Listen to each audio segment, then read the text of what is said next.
해외 소식 하나만 더 전하고 마무리하겠습니다. 페루에서 이제 탄핵이 이루어졌는데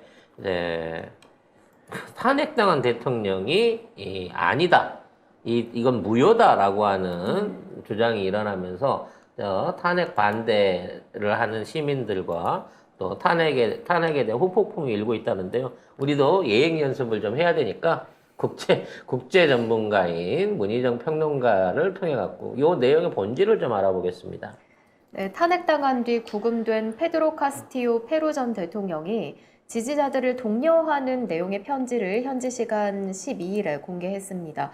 카스티오 전 대통령은 직접 손으로 쓴 편지에서 자신이 여전히 페루의 대통령이라며 신임 대통령이 권력을 빼앗았다고 주장했는데요.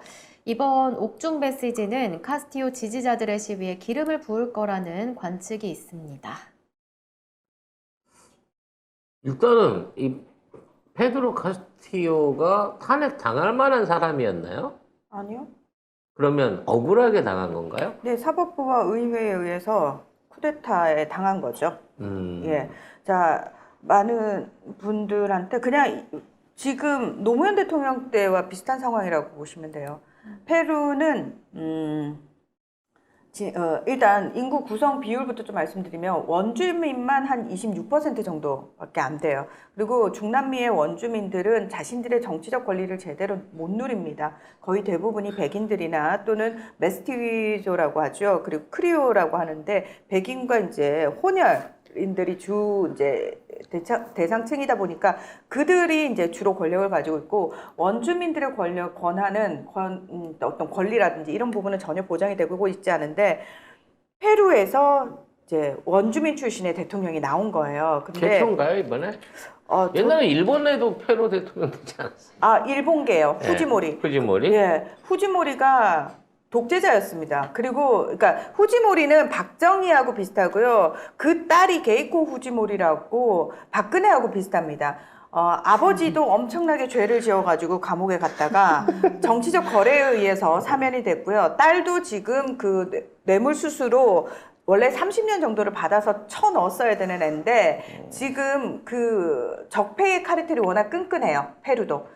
정치인, 기업인, 사법부, 법조인, 언론까지 똘똘 뭉쳐가지고 자신들 여기가 이제 이거 우리나라 얘기 아닌데 페루가 페루 얘기예요. 예, 똘똘 뭉쳐서 다 똑같은데 뭔가 그러네요. 지들 이익에 조금이라도 뭔가 손해를 끼치려고 한다 그러면 그 사람이 대통령이 됐든 뭐가 됐든 다 탄핵시켜버리는데 우리나라는 그나마 헌법재판소에서 이 탄핵 가결안에 대해서 심리를 하잖아요. 심리를 하는데 페루는 의회가 탄핵 땅땅땅 결정을 해버리면 끝납니다. 그래서 지금까지 탄핵당한 대통령들이 꽤 많은데 그중에는 물론 실제로 부정부패를 저질러서 탄핵당한 사람도 있었지만 개헌을 하려고 개혁을 하려고 했던 대통령들이 많이 탄핵을 당했고 카스티오 대통령도 그 중에 한 사람이죠.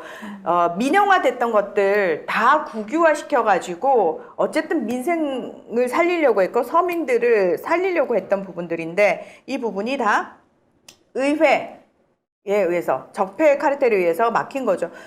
대법원이 이 카스티오 대통령이 사실 초등학교 선생님 출신이거든요. 정치적 기반이 없습니다. 정치 초보입니다. 이분이 지난해 대선에 사실 나왔을 때만 해도 한 인지도가 여론조사하면 5% 정도밖에 안 나왔어요. 근데 이 사람이 왜 대선에 나왔냐면은 코로나19 팬데믹 기간 동안 아이들이 학교를 못 가고 온라인 수업을 하는데 페루 같은 나라가 이 안데스 산맥이 쫙 걸쳐 있잖아요. 그러면 페루도 마찬가지고 중남미에서 스페인이라든지 포르투갈이 식민 지배를 할 때 주로 발달된 도시는 어디냐면 본국으로 물건을 실어 나를 수 있는 항구 중심의 도시가 발달을 하게 되잖아요. 그러면 400년이 넘는 시간 동안 식민 지배를 받다가 독립을 했단 말이에요. 그러면 여전히 그 경제적 이득이 모여 있는 곳은 그렇죠. 도시 중심으로 모여 있는 거예요. 하지만 중남미라는 나라는 고원도 있고 열대 우림도 있고 거기에 사람들이 원주민들은 주로 그쪽에 흩어져 살잖아요. 그들한테는 어떤 인프라나 사회적 기반 또는 어떤 편의시설 같은 것들이 거의 제공이 되지 않았습니다. 이번 코로나19 팬데믹 기간 동안 온라인 수업을 진행을 하는데 안데스 고원 쪽에 사는 아이들, 농촌의 아이들한테는 인터넷도 안 들어올 뿐만 아니라 그 아이들이 아이패드나 컴퓨터를 가지고 있을 리가 없잖아요. 그래서 초등학교 선생님이니까 우리 아이들에게도 이런 걸 좀 제공해 달라고 정부에 요청을 했고, 그 당시 우파 정부였고, 이제 계속 이제 항의를 하니까, 들어줄게, 이런 약속을 안 지킬 겁니다. 그래서 이 카스티오 대통령이, 안 되겠네. 내가 직접 정치판을 뛰어들어야 되겠다.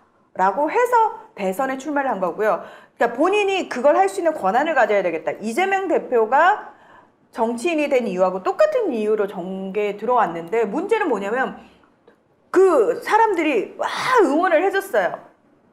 그래, 저런 사람이 대통령이 돼야지. 우리 더 이상 저 수박 덩어리와 사리사욕밖에 없는 저것들한테 정치 못 맡겨놓겠다 해서 지지를 했는데 44,000표 차이였어요. 누구하고? 게이코 후지모리. 박근혜 같은 그 게이코하고 근데 아니 사람들이 왜 페루 사람들이 왜 게이코한테 표를 줘요? 그들만의 카르텔이, 기득권층이 똘똘 뭉쳐 있는 거예요. 그러니까 아직까지도 페루도 참 심각한, 우리나라하고 되게 비슷한데. 박근혜 됐잖아요. 그렇죠. 그거하고 똑같아요. 우리가 더 이상해. 예. 그러니까 그렇게 생각을 하시면 돼요. 아니 페루 사람들이 당연히 왜 박근혜 같은 게이코를 뽑지? 우리나라도 박근혜를 뽑았잖아요. 그런 거하고 똑같습니다. 근데 이 사람이 딱 혈혈단신 탁 대통령이 됐는데 문제는 뭐다? 자기 지지자가 주변에 없는 없어. 거지, 당내. 다 없어요. 아무도 없어요. 자, 그렇게 되면 어떻게 돼? 기존에 있는 정치인들하고 손을 잡아야 되는데 이들 중에 깨끗한 사람이 없어. 그래가지고 총리를 일단 만들어야 되잖아. 총리를 하나 딱 해놨어. 그랬더니 얘가 바로 언론에서 뭐라고, 야 부정부패 총리를 앉혔네 이러면서 카스티오 대통령의 측근 부정부패. 쉽게 말해서 그냥 주변에 있는 애들 중에 그나마 제일 사람 같은 애를 좀 측근해. 왜냐면 난 측근이 없으니까. 그렇죠. 앉혔더니 얘가 부정부패자래. 근데 나도 처음 하는 거야. 근데 카스티오 대통령의 측근이라고 나와요. 유동규는 이재명 측근. 네. 뭐 이런 거지. 그런 식이에요. 그러니까 언론도 짬짬이 같이 하는 거예요. 그래서 그래서 바꿨어. 근데 그 사람이 또 부정부패자래. 이런. 그래서 또 바꿨어. 세 명이 그렇게 총리가. 그러니까 그러면서 이제 언론이 난리가 난 거예요. 카스티오 주변이 순 부패 덩어리다.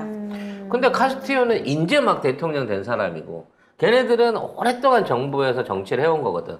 근데 카스티오는 시골에서 있다가 그냥 자기가 출마해서 나온 거고, 그냥 쉽게 말해서 얼마나 페루 정치에 기댈 게 없으면 그나마 세 사람이 낫겠지라고 하는 심정으로 뽑힌 사람이거든. 근데 이거를 갖다가 뒤흔들어 놓기 위해서 일단 처음에 자살골을 넣은 거죠. 주변에 카스티오랑 손잡은 사람들을 전부 다 부패 혐의로 몰아갔는데 이게 안 됐어. 그래서 나중에는 뭘 걸었냐면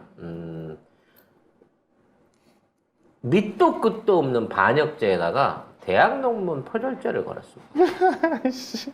표절을 하면요 탄핵도 당할 수 있는 거예요. 이분 취임하고 나서 하자마자 검찰이 무려 6개 혐의로 예비 수사를 벌이기 시작하면서 압박을 합니다. 그리고 취임한 지 4개월 된 때부터 의회에서 탄핵안이 나왔어요. 그러니까 이번이 3번째 탄핵안이 나온 거였고 3번째에 가결이 된 겁니다. 그래서 악질적인 의회 권력과 기득권을 갖고 있는 세력들이 새로운 민주의 희망이라든지 개혁의 불씨를 어떻게 조지는가라는 거를 보여주고 있는 게 지금 페루의 사태인 거거든요. 그래서 지금 페루 지지자, 그러니까 페루는 헌법에 따라서 대통령이 공석이 되면 그다음 부통령, 그다음 국회의장 이런 식으로 승계를 하거든요.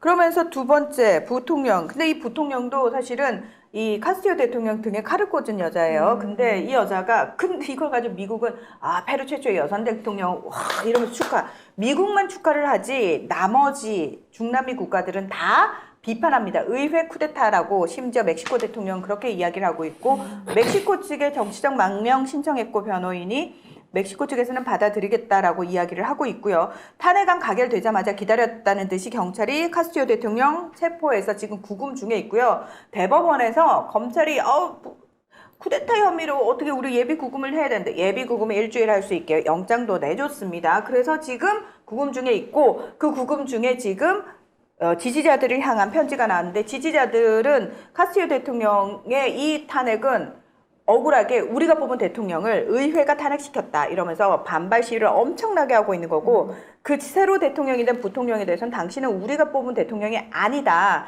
그러니까 이제 카스티오 대통령이 옥중 서신을 통해서 나는 내 대통령직을 찬탈당했고 난 여전히 대통령이다라고 이야기를 하고 있는 거고요. 지금 반대 시위가 어느 정도냐면은 이 사람들은 쓸 수 있는 게 새총 이런 거밖에 없고 타이어 모아가지고 키우는 정도밖에 없거든요. 네. 근데 체류탄을 지금 엄청나게 쏘고 있고 이 과정에서 미성년자들을 포함해가지고 5명이 사망을 했다라는 얘기가 나오고 아이고. 있고요. 현재까지 수십 명이 다쳤고요. 수백 명이 체포를 당하고 있는 상황이고 계속해서 시위가 벌어지니까 이거를 이제 잠재우기 위해서 야 2년 안에 2년 후에 총선하고 대선할게 조기 총선 조기 대선할게라는 식으로 얘기를 하는데 지지자들은 그걸 받아들일 생각이 없습니다. 왜? 앞으로도 계속 누굴 뽑든지 간에 국민이 뽑아놔도 의회가 탄핵시키면 끝나는 겁니다. 의회의 탄핵 가결안을 견제할 수 있는 장치는 지금 아무것도 없는 거고요. 더 충격적인 걸 말씀드릴까요? 지금 새로 대통령이 된 그 부통령의 비서실장에 누가 임명된 줄 아십니까? 부패 검사를 하던 검사 출신이 대통령 실장으로 왔습니다. 이건 무슨 얘기다? 에라이. 검사랑 짜고 부통령도- 쳤다는 거지. 그리고 이 부통령도 정치적 기반이 강한 사람이 아닙니다. 다시 말해서 이 사람도 같이 야합을 했을 가능성이 큽니다. 이 사람 자체가 무슨 권한을 가진 사람이 아니라는 겁니다. 사실 이게 카스티오는 기존에 있는 의회가 계속해서 자기를 탄핵시키고 딴지를 놓으니까 전면 총선, 그러니까 국회의원 선거를 다시 하겠다고 의회 해산을 했어요. 그건 뭐냐면은 탄핵 가결안 계속 나오니까 그날 새벽에 TV를 통해서 본인이 발표를 했어요. 언론을 못 믿잖아요. 그래서 직접 발표를 했습니다. 의회 해산해서 일명 재헌의회를 구성을 하는 겁니다. 비상정부 상황에서. 이건 무슨 얘기냐. 베네수엘라의 니콜라스 마두로 대통령이 했던 거하고 똑같은 겁니다. 지금 기존의 우파 정부들, 적폐의 카르텔들이 만들어 놓은 헌법이라든지 이런 부분들이 다 잘못됐으니 새롭게 지금 상황에 맞는 헌법을 제정하기 위해서 그 헌법을 제정할 의원들을 다시 뽑는데 그건 국민들이 뽑아라 라고 해서 이야기를 한 거였는데 문제는 이 발표를 했으니까 의회가 없거든요. 근데 5시간 만에 없어진 의회에서 탄핵안을 가결시켜 가결시키고 버렸습니다. 체포를 했다는 것이죠. 그리고 더 놀라운 건 체포를 하자마자 딴 나라로 망명가라고 강요를 하고 있습니다. 망명을 가라고 강요를 한 게 아니고 사실은 체포당하기 전에 카스티오 대통령이 멕시코 대사관으로 일단 피신을 하려고 했어요. 근데 그걸 잡아가지고 저는 더 언론을 제가 늘 언론에 대한 성토를 하는 이유가 바로 이겁니다. 카스티오 대통령이 경찰에 체포돼서 구금되어 있는 장면까지 다 내보내요. 언론이. 다 내보냅니다. 사실 억울하게 탄핵당한 거고 강제로 축출당한 분인데 이 분에 대한 모욕을 할 수 있는 모욕을 다 합니다. 그래서 뭐 1조 원을 받아 먹었다는 둥, 뭐 이런 식으로 막 뉴스들을 막 만들어서 퍼뜨리고 있습니다만 이 짓거리가, 이 수법이 미국이 개입한 것 같다 라고 하는 또 하나의 음모론이 작동하고 있습니다. 즉 현재 중남미 벨트 전체에 좌파 정권들이 쭉 베네수엘라부터 페루까지 연결돼 가지고 쭉 좌파 정권들이 계속해서 승리를 하고 있습니다. 그만큼 힘들었다는 거죠, 남미가. 그리고 이제 브라질을 필두로 해갖고 남미계 이제 경제라든지 이와 연관된 남미 쪽의 어떤 그 경제적 대상국들, 쉽게 말해 거래국이 중국이나 이제 브릭스 쪽으로 넘어가기 시작하는 그림을 보이기 때문에 미국이 이걸 사전에 차단하기 위해서 중간 역할에 있는 페루를 먼저 친 거고, 이와 같은 방식으로 요즘 베네수엘라는 한번 그렇게 해서 지금 대통령이 둘인 상황이잖아요. 페루도 그런 식으로 해갖고 이른바 핑크 좌파 벨트라고 불리는 남미의 좌파 정치를 쳐내기 위한 정치 공작에 들어갔다는 거죠. 네. 뭐 이런 음모론들이 나오고 있습니다. 근데 아무튼 지금 이 복마전입니다. 얘네들 하고 있는 것 자체가 검사들에 의한 말도 안 되는 조작된 정보들과 기소가 난무를 하고 있는 거고요. 그러니까 우리나라하고 똑같다니까요. 위장 탄핵이 난무를 하고 있는 상황에서 대통령이 권한을 발휘해서 국회 예산을 시켰는데도 불구하고 그 국회가 탄핵을 하고 대통령을 체포를 하고, 왜냐면 특별한 죄 없이 대통령은 체포될 수 없거든요. 왜냐면 의회가 먼저 탄핵을 해줘야 대통령 권한이 없어지는 거고, 그 다음에 체포가 이루어지는 거지. 대통령을 갖다 직접 체포하면 이거 그냥 쿠데타예요. 아니 그래서 탄핵안 가결되자마자 기다리고 있다가 경찰들이 막고 있다가 바로 가결 땅땅땅 듣고 체포를 한 거예요. 자, 지금 미국이 사실은 제일 먼저 환영의 메시지를 냈죠? 냈거든요. 입장 발표를 했거든요. 이거는 철저하게 미국이 배후에 있는 거 맞습니다. 아직까지도 미국은 중남미 정치의 내정 간섭을 지금 하고 있고, 이런 상황에서 지금 나머지 중남미 국가들이 굉장히 비판적인 입장을 보이고 있는 상황인데, 제가 봤을 때는 지금 페루시 지지자들이 새로운 총선, 새로운 대선을 요구할 게 아니라고 봅니다. 원래 카스티오 대통령의 탄핵을 무효화를 요구하는 시위를 하는 게 맞다라는 생각이 듭니다. 제 생각에는. 자, 아무튼 전 세계의 또라이들이 하나씩 둘씩 그 대가리를 차지하고 있다 보니까 제대로 된 정치와 정의 구현이 전혀 안 되는 세상으로 가고 있습니다. 이러한 혼탁한 세상을 구원하고 정의를 바로 세울 수 있는 힘, 국난 극복의 힘은 깨어있는 시민에게서 나온다는 거. 그리고 우리가 살기 위해서 나도 깨기 싫어, 나도 게을러서. 하지만 깨어있는 시민이 되어야 한다는 사실에 대해서 여러분 이제 두려움을 버리시고 용기를 가지시고 적극적으로 지금 있는 상황을, 이 국난을 극복하기 위한 노력을 조금씩 동참해 주시기를 바라겠습니다.